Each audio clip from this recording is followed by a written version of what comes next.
I grew up as a refugee, more specifically a stateless refugee. You grow up knowing that you are not as privileged as other people. I feel grief now. Noura was born a refugee, raised stateless, and now lives in Lithuania. As a child, she watched her people die on TV. Dreaming of a life where bombs didn't fall from the sky. This is her story. What does freedom mean to someone who was born stateless? I've always aspired to have a normal life. What is a normal life for you? Where the bombs don't fall on us. على هذه الأرض ما يستحق الحياة. Hi guys, welcome to today's episode of Life as a Foreigner. I'm your host, Princess BENIDO, and today's guest is from nowhere. I could say she's from Palestine, but I honestly don't know. So let's find out from her. Noura, so you were born a refugee, raised stateless, and now you are in Europe. Yeah. When you hear the word home, what does it mean to you?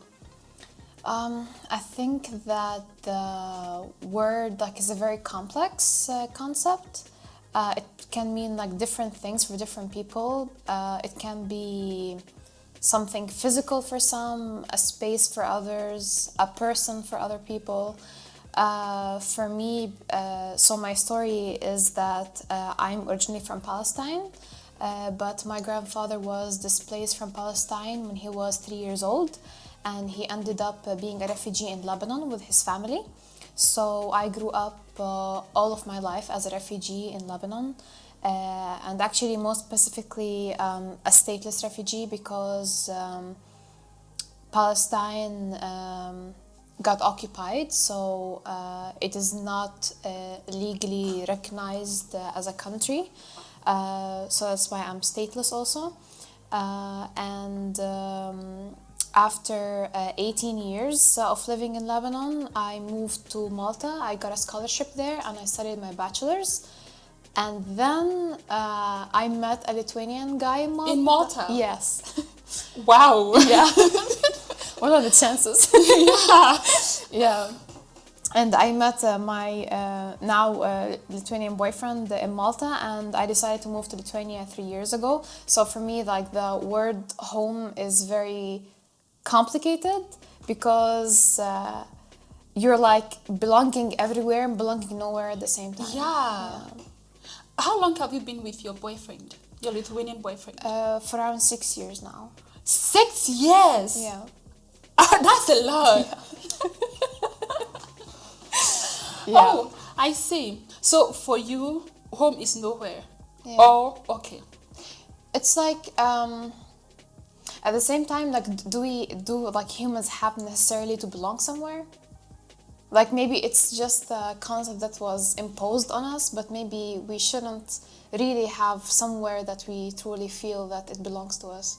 Because we're humans, we're international, we're everywhere, you know? Yeah. Actually, this is quite deep. Very philosophical. Because I have never thought of home like this. I was raised in this environment, society, that we believe everyone should have a home.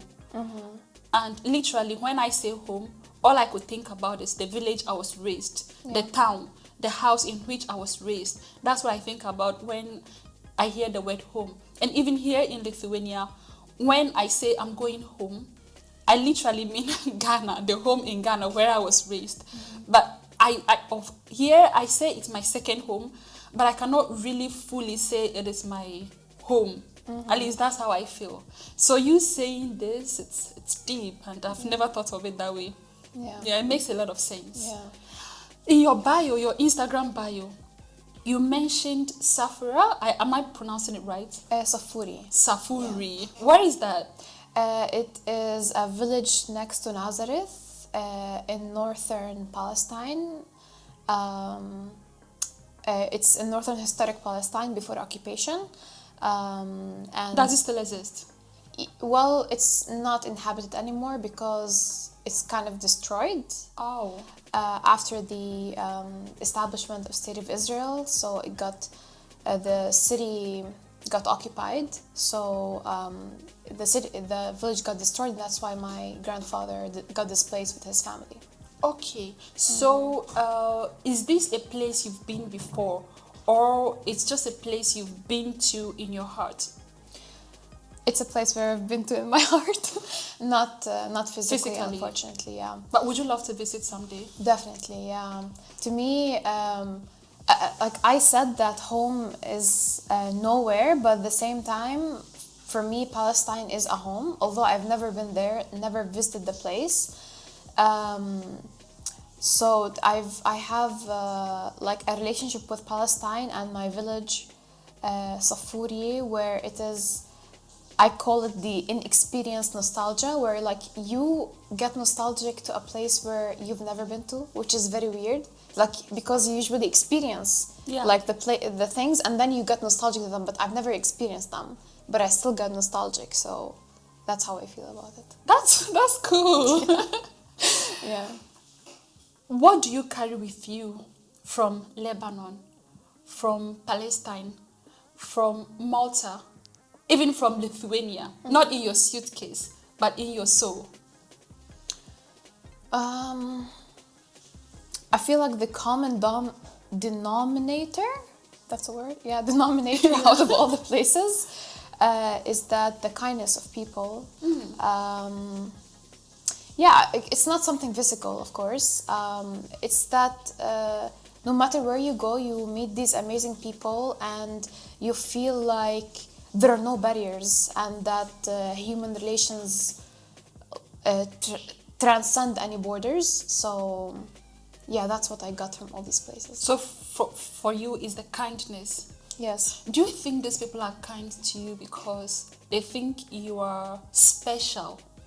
Or you think they are just kind in general? Or do you think this world is a kind place because of the experiences you have had with people? From the kindness people have shown you and from what you see in the world, do you think this world is a kind place? No.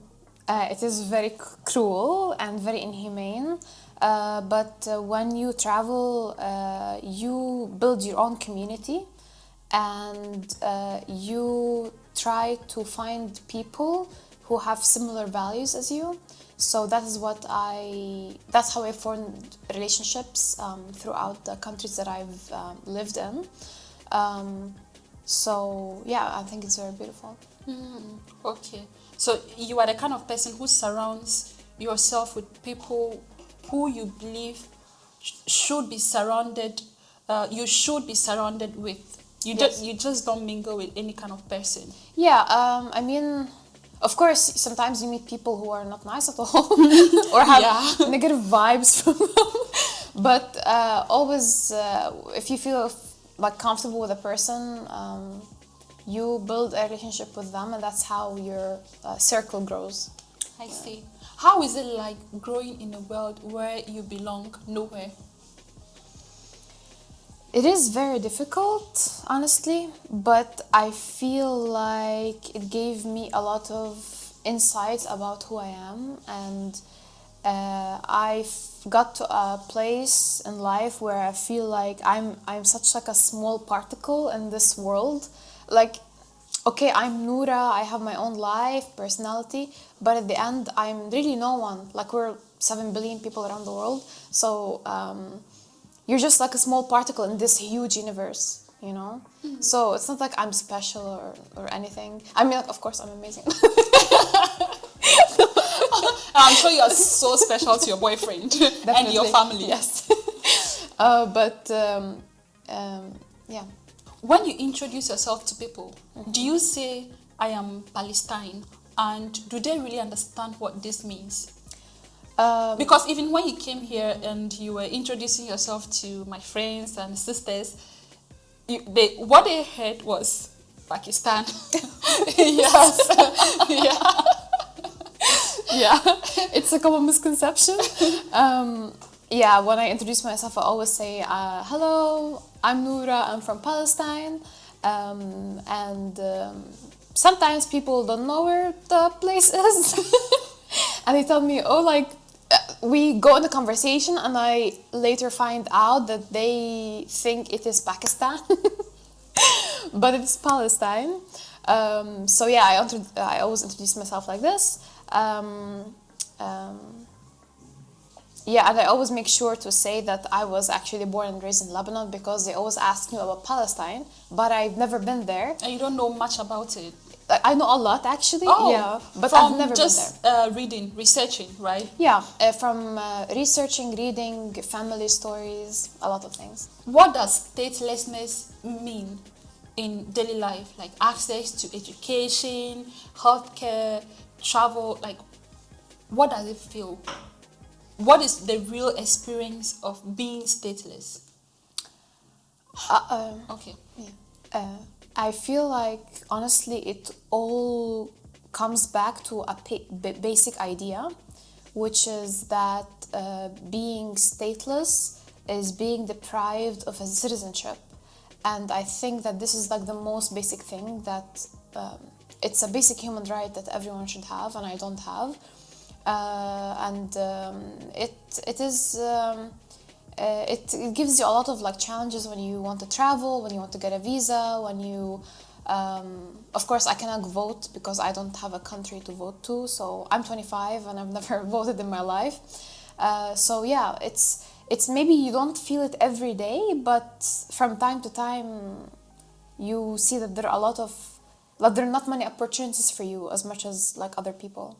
Oh, but everybody knows it's not your fault, so you don't get opportunities. It's not about like opportunities, but maybe some basic things like the voting you mentioned exactly, earlier. yeah, or citizenship. Like everyone, like a Colombian person has a Colombian passport, citizenship. I don't know, a French person has a French passport, citizenship, but a Palestinian, it's another story. So it's very difficult. But how about access to education? Do you ever, here in Lithuania, most Lithuanians get free access to education, and even in Ghana, I got education for free. Do you ever get this kind of merit? Do you get this benefits, even though you don't have any citizenship? Back in Lebanon? Okay, even back in Lebanon, Malta, here in Lithuania, everybody knows it's not your fault. Yeah. Everybody knows you are stateless. So do they give you this benefits, or like they still expect you to belong somewhere to be able to give you these things? I understand you. No, we don't really like get benefits of education. Back in Lebanon, for example, we have some schools which are Palestinian Noura schools that are funded by the UN, but they have always problems with funding, so maybe the education is not the best there. So my family actually put me in private Lebanese schools, which are very expensive, and my father was pushing like so hard financially when he put us in those schools, but he wanted us to have more opportunities in Lebanon as refugees and to get really good education. So although it was difficult, he still put us there. So we don't really have much options with these. That is why even when we travel, we always look for scholarships, for example. That's why I ended up... Is it easy for you to get these scholarships you try to look for? It's not easy. There's a lot of competition, a lot of requirements. You have to have... So you have to go through all the competition, other people that have... Okay. Yeah. It's sometimes it's like very difficult to get a scholarship. I see. And how about your father? Was it easy for him to get a job in Lebanon, yeah. My father actually retired in December. Okay. Yeah, he's 60 years old now, and he was working for 31 years in an organization that is funded by the UN. He worked as like administrator for 31 years. Has he ever sat down to speak to you about how difficult it was for him to even get a job in the first place? It's not like a conversation that you would sit down with your family and talk about, because it's kind of reality that you live in. So you grow up knowing that you are not as privileged as other people. So yeah, you don't really have these conversations with the family. Yeah. Your Instagram profile is complete darkness. Yeah. Like, even your profile picture is an empty space. I know. You have photographs of other people. Is this thing intentional? What are you trying to say or not say? I just want to be mysterious. No. Madam Mysterious. Honestly, like, I might look mysterious on Instagram, but in real life, I'm not mysterious at all. Yeah, so honestly, I'm not like that much of a fan of social media. I just have like Instagram and Facebook just to keep in contact with people I've met, my friends, also follow news because politics is a big part of my life. So I always follow news about my country and other things happening. The black profile photo that I have on Instagram, this one is intentional. Yeah, because I put it after what's been happening in Palestine, yeah, because it's been very difficult. So I just put it as a maybe statement of to show the grief that my people are going through. Yeah, but honestly, general, like, I don't like that much social media. Really? Yeah, I like in the past I used to deactivate my account like for like 3 months every now and then. In a world obsessed with showing faces Yeah. and, photographs, like, we just want to be out there, want to show ourselves. Yeah. Why have you chosen not to show yourself? Because when I first saw you, I thought, oh my God, this girl is so beautiful. I saw you on a friend's Instagram story. Yeah. And I said, I have to speak to this girl. She's so beautiful. And I visited her profile. There was nothing else. Yeah, that's me. I like to keep people like wondering. Yeah, I don't know. I'm not a fan of. Honestly, if I could, I would just quit all social media and go to a mountain and live with my dog and cat. And You have a dog and a cat. no, but but I would adopt. Do you feel seen in Lithuania, or do you feel like you have to erase a part of yourself to fit in? No, not really. I've always been like very authentic to myself. Okay. And I've always kept it this way because this is how you form real relationships and real life and lead an honest life if you stick to your own truth. I've always like embraced my identity and culture, and this is maybe actually it attracts people sometimes to you when you are really real to yourself.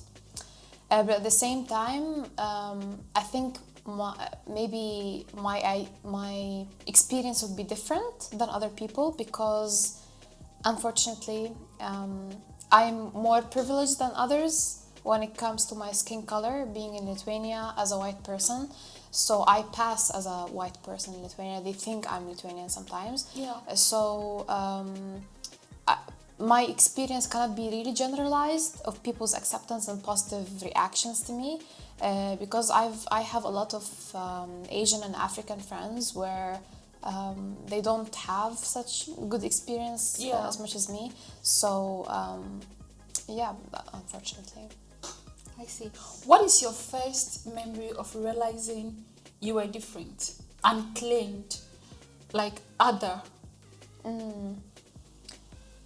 My first memory, I think, is when I used to watch TV when I was a child, and I used to see Palestinian children being killed on the news. That is not good Yeah, to see. that's not a good memory.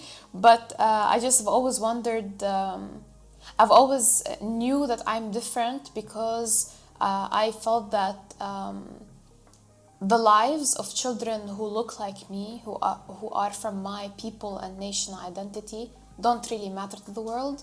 So this is where I realized that, yeah, maybe I come from a marginalized nation.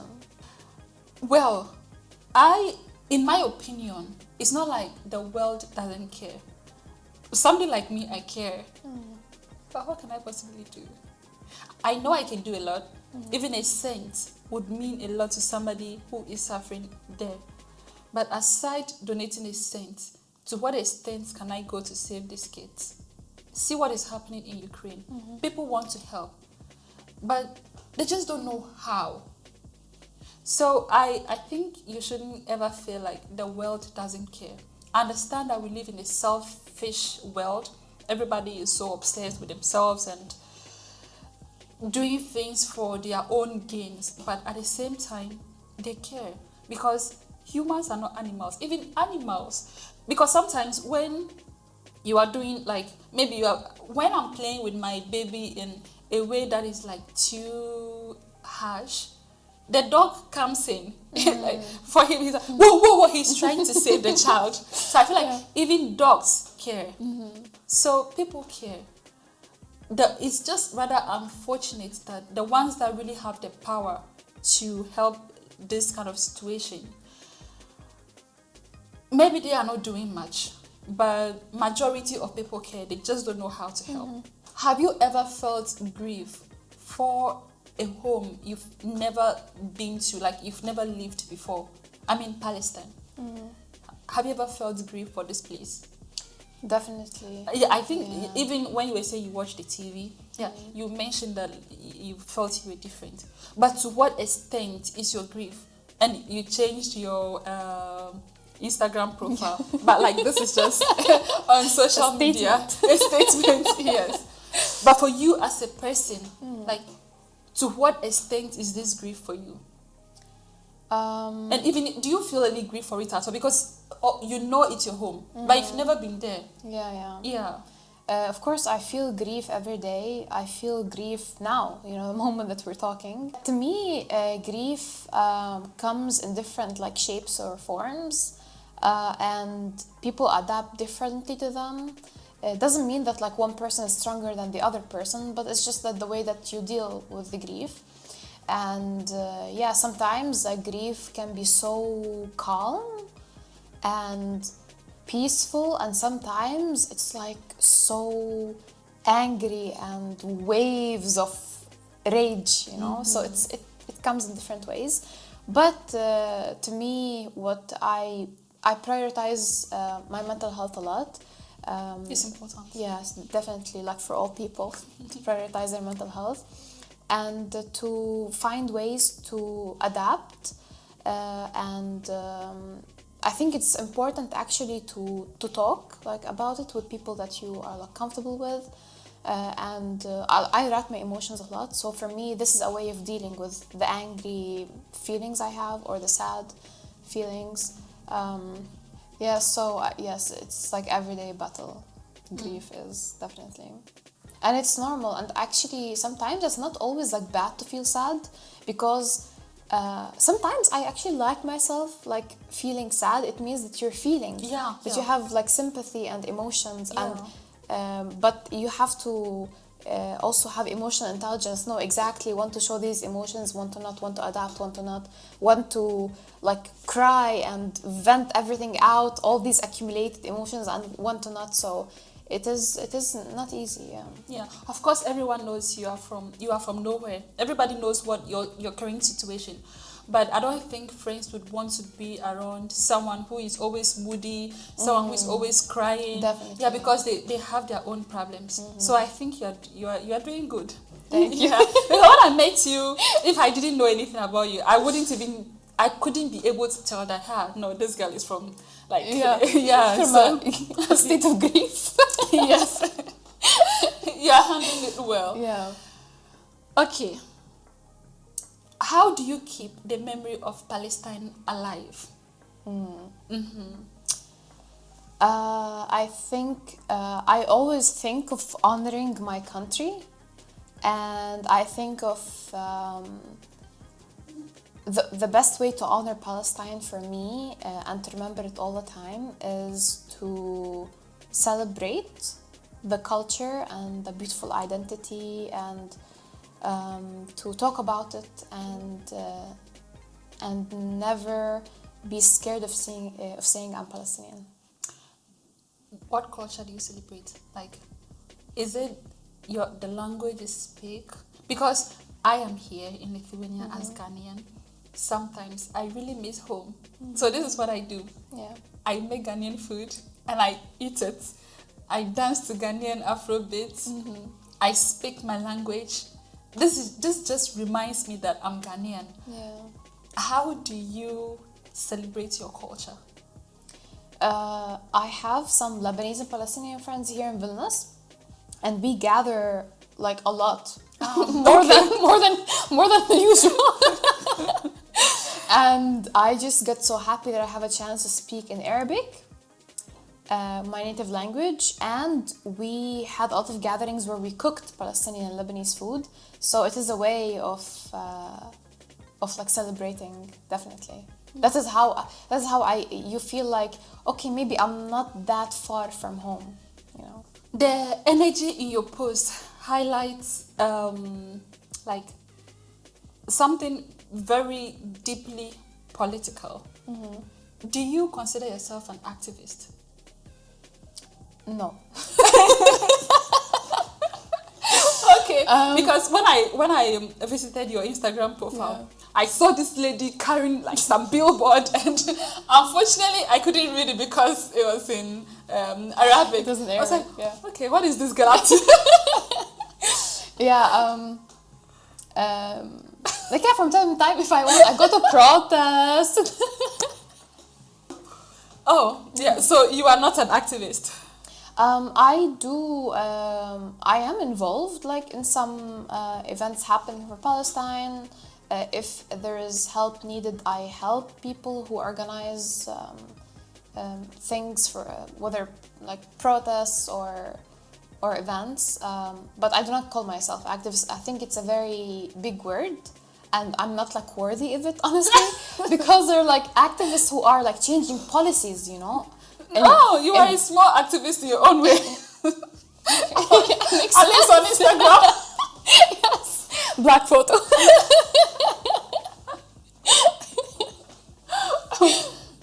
How do you handle being angry about injustice while still maintaining hope?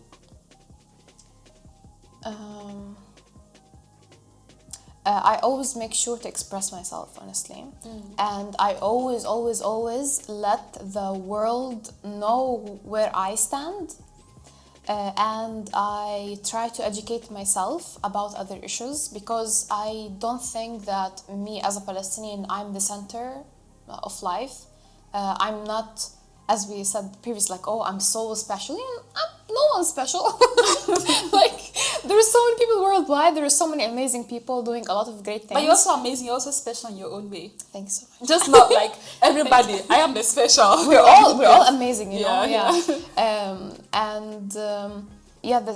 The same way I expect people to learn about my struggle and my pain, I'm also expected to learn about theirs. So I keep myself informed and educated, and I try, because So the word here is education. Exactly. Yeah. Yeah. Like, I'm ignorant about so many topics, you know, and I try to learn about people, because we all have like shared struggle and like collective pain, maybe. So that is how. And after I learn, I make a stance of where I stand, and I always stand, of course, on the side of people who are struggling or being oppressed. Okay. What is the most misunderstood thing about being a Palestinian? Yes. Yeah. Not Pakistani. Yeah. I think that Palestinians are terrorists or uneducated or uncivilized. We have history that is thousands of years old. We have beautiful culture and identity, and we love life. You know, maybe it is difficult to live life and to have hope in this cruel world, but we still resist all this hopelessness and try to live every day. And we resist through normality, you know, through adapting and maybe joking. Actually, humor is a big part of like Palestinian life, where they take the bad things and make jokes out of them. It's a way of So you make jokes of your situation. definitely very dark, very dark humor. I'm not joking. I love dark humor. Yeah. You're only humans. What can you do? Exactly. Back to Lithuania. Why Lithuania? I know you met a very handsome Lithuanian guy. You could have stayed in Malta. Uh-huh. Why did you decide to follow him to Lithuania? Yeah, I was living in Malta, but Malta is a very small island. It's like only 500,000 people live in. It's But actually very beautiful. it's very beautiful, yeah.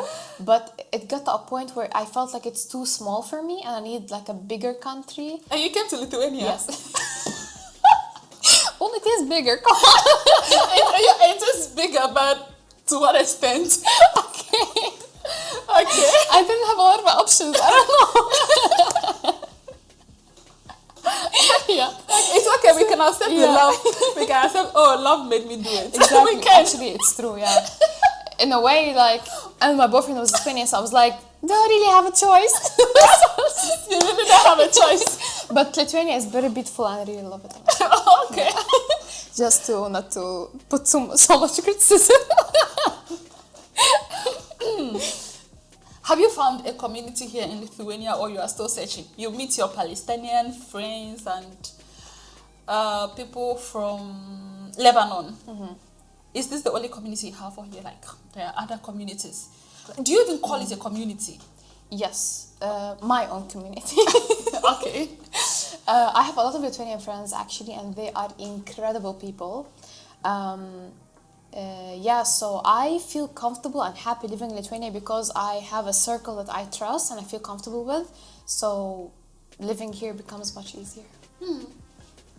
What has been your most difficult moment in Lithuania, and what has been the most healing one for you? The most difficult, maybe that I'm far from my family. I live alone here. All my family lives in Lebanon. So for me, it's actually like very difficult for foreigners, like an everyday battle to get up and go to work and to cook, you know, do laundry. All these things Tell me they're not about it. easy actually. Yeah. Especially do the laundry. I really hate it. Yeah, so it is like every day, and it's really difficult. So this was the most, because when I'm in Lebanon, like my mother cooks for us, she does laundry for us. Like I have people around me. Yeah, but this is bound to happen. When you grow, you do these things, regardless of whether you're in your country It's or true. not. Yeah, that's true. Yeah. But still, like, it gives you more sense of comfort that knowing that, oh, like my family is one city away from me, Yeah. you know, not Yeah. like it's I cannot see Yeah. them. I can only talk to Exactly. them on phone or video Exactly, call. yeah. As for the healing moment, I think going back to the community actually is that I get to be who I am with them, and it is so healing sometimes to know that there are people who completely understand what you're going through, and that you know that these friendships are real. So this was maybe the most amazing part of me living here in Lithuania. Yeah, this community thing is very important. Yeah. I mean, you know, I have an African store, right? Yes. Guys, of African store. Yeah. Yeah, if you ever visit Shop there, Lithuania, please. yes, I sell all sort of African products. So when I meet my people, when I meet people from Africa, not just Africa, let me just say foreigners in general, I talk to them a lot, and I actually feel very good talking to them. I feel good talking to my husband. Of course, I married him. I love him. I want to share everything with him. But when it comes to sharing my experiences as a foreigner, the challenges I face, I feel like he cannot really understand me to the extent that the other foreigners could understand me. He's trying to understand me. He's trying to support me in every way he can. But when I tell him, it's so difficult for me to learn Lithuanian. Like, okay, he tells me, yeah, our language is difficult. You are doing well. Okay, he's encouraging me. Thank you for that. But when I'm talking to another foreigner, it's like, yeah, I learned syllabus yesterday. Today Yeah. I forgot it. Because they're like in your shoes, like they know exactly what you're going through. Yeah. So this community, for me, it's very important as well. Yeah. And I think that community is the one thing everyone should look for when they travel abroad. If you're going for just a vacation, okay, fine, it's whatever. But if you plan to live there for like quite some time, then I think it's important. What does it feel like being a Palestinian woman in Europe? Is it liberating? Is it isolating? Is it empowering? What do you feel? I think that being like in the sense of Palestinian, the gender does not matter because it's the same misconceptions, whether you're a Palestinian man or woman or whoever. But it's not, I cannot say it's isolating, but sometimes you just get so fed up of having a lot of people having these prejudices and like wrong ideas about your country and your people, and you feel like you always have to act in order to refute them. Like you have to show them like, guys, we're normal people like you, we're human beings. You get fed up of educating. Yes, exactly. It gets really like tiring, and it's every day because you live here, and these people who have misconceptions about you, they live among you. So it's an everyday struggle that like, guys, we're not like this, we're like that. And it gets sad at some point that you have to bring evidence like we're normal. Yeah. And it's not even like you have like some happy, like it's not like you are in a happy state right now. You feel sad about what is happening in your country, yet you have to express this sadness every day. It's a burden, it's a big effort. It is.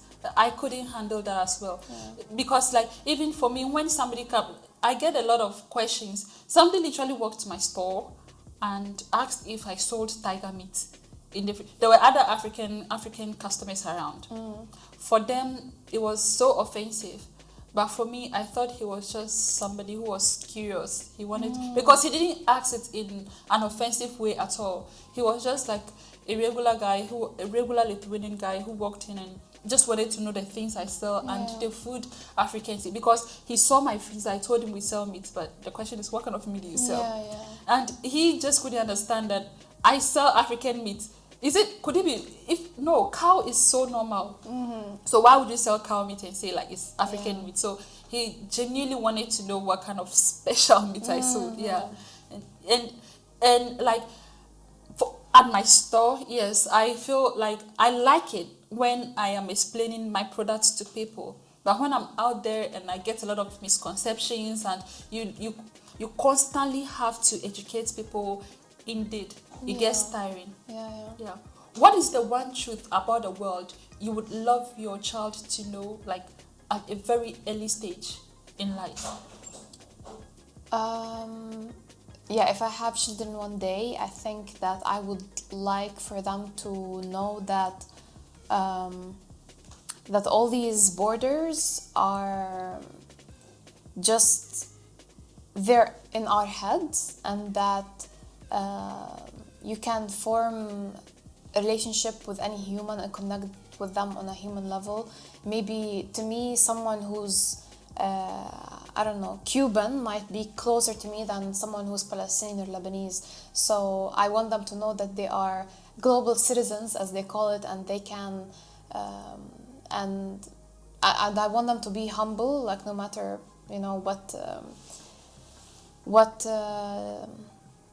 where they go in life, where they reach in life. I want them to always connect with people on a human level. So that's what I would love for them to learn. But do you even plan, if it is not too personal, do you plan to have children at all? Yes, in the future I would love to have children, definitely. I really love children, actually. Me too. Yeah, they are cute. Even though they can be quite a little bit, but they're so cute. I really love them, Okay, good to know. What is your dream now that you are here in Lithuania? Is it freedom? Is it belonging? like, what do you dream?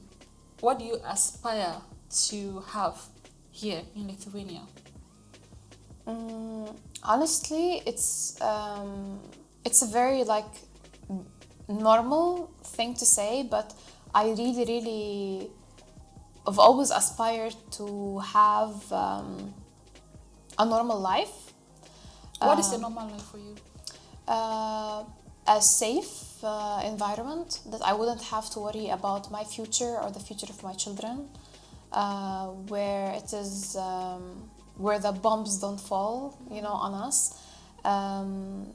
where I feel there's like safety, and with safe community around me, with a stable job, hopefully with a lot of money.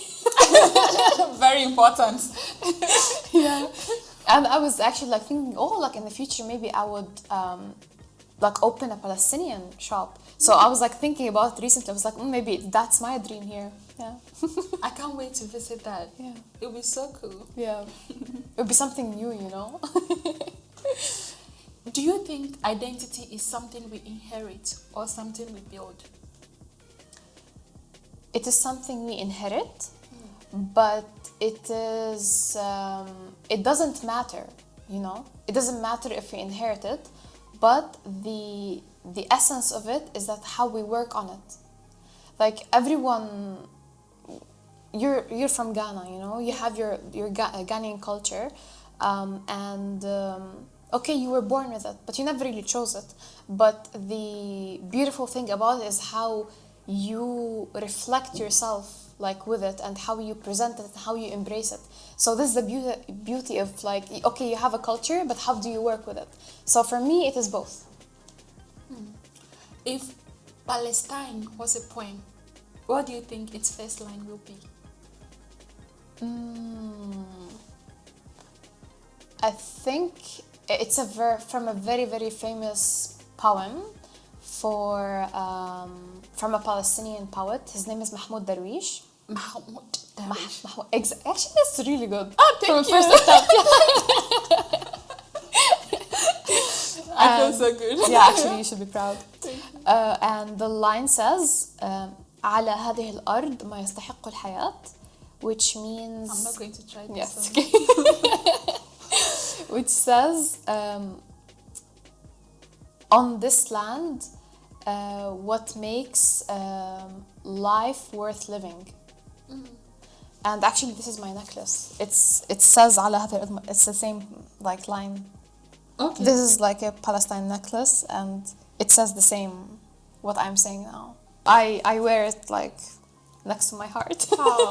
There's a lot of things to say about Palestine. To me, it's all the beauty and the freedom in the world.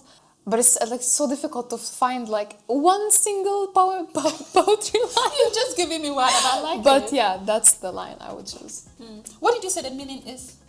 On this land, what makes life worth living? Oh, okay. So for me, I feel like so honored of coming from Palestine, because it gives me a purpose in life. And I think it helps you to truly understand what life is and appreciate it more, because we don't appreciate what it is that, like, all the freedom we have. Oh, talking about freedom. What does freedom mean to someone who was born stateless?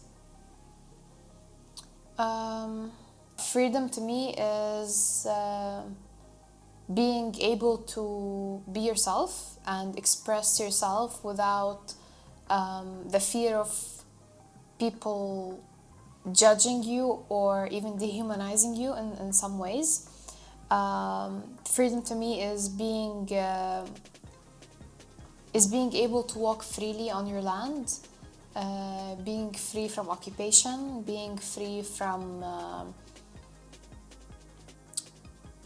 being able to live a normal life, like as I said, like normal life to me is having no bombs dropped on you.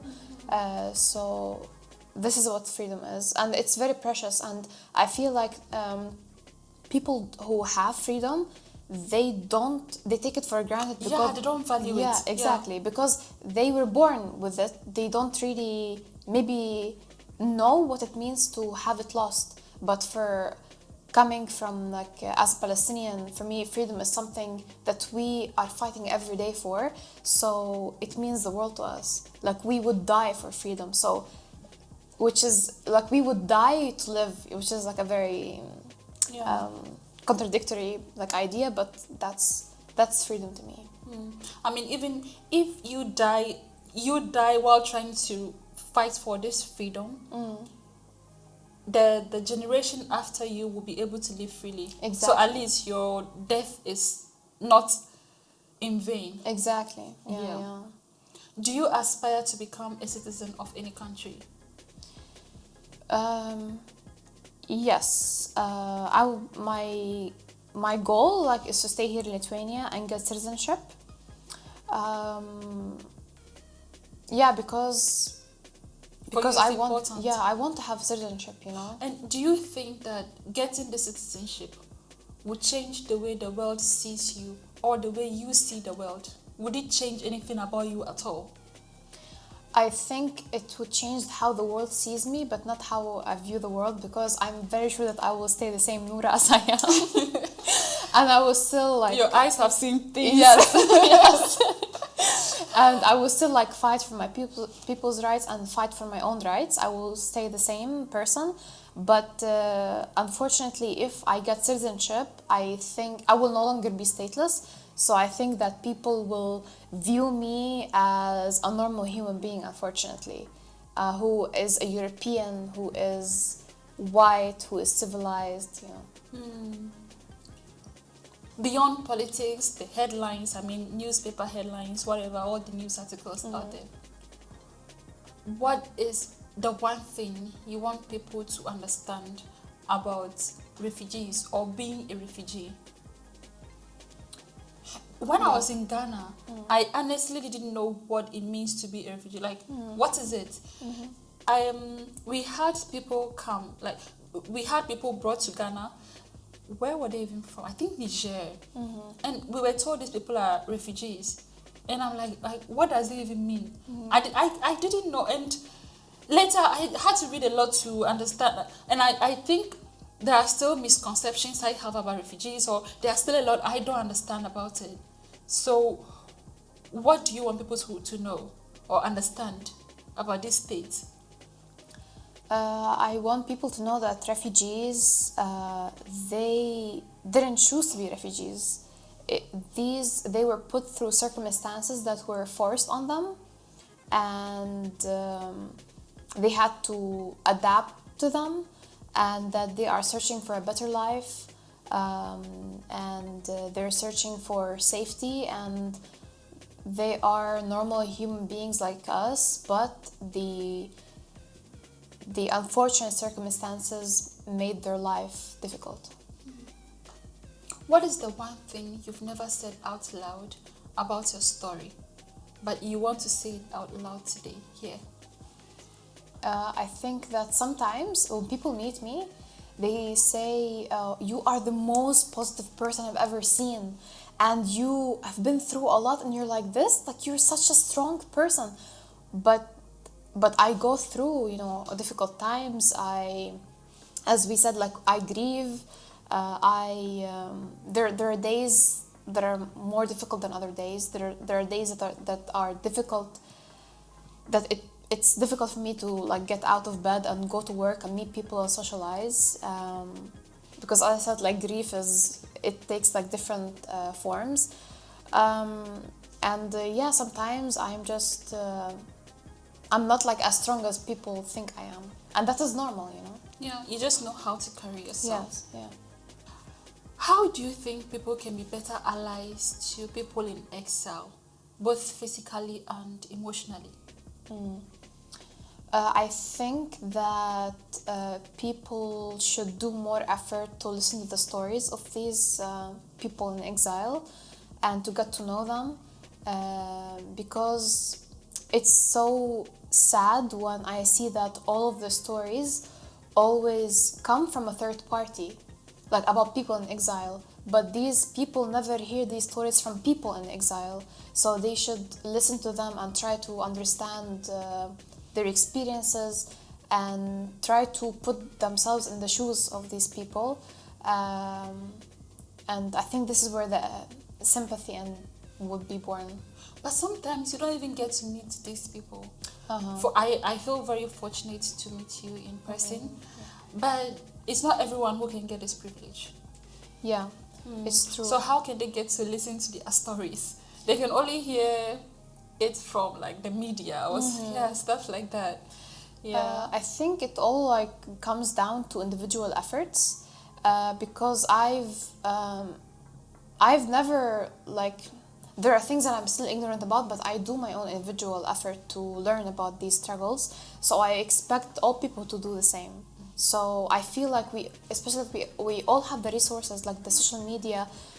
You can go on Google, like literally Google anything. I don't know, you can Google how to cut an apple and they will give you a video how to cut it. So it's like that simple, you know? Yeah. So you can just go and do your own research and there's like a million resources that you can have. Yeah, that's true. Yeah. Yeah, but it's up to you to filter which one is Definitely. good and which one is not. Yeah. So like your story is so touching, and like I really appreciate you for agreeing to do this. I want to thank you so much for doing this with me. I feel like this talk, at least I feel so educated, and I feel like someone out there watching this is going to feel so educated by your story, so inspired, and maybe have a little bit of empathy, which is very important to help refugees out there. Yeah, so thank you so much for coming. Thank you so much. Guys, so this brings us to the end of today's episode. I really enjoyed it so much. I hope you enjoyed it too. That being said, I will definitely see you in the next episode. Have you learned how to say goodbye in Lithuanian yet? You mean Ike? Yeah, Iki. Yeah. Iki pasimatymu. Bye!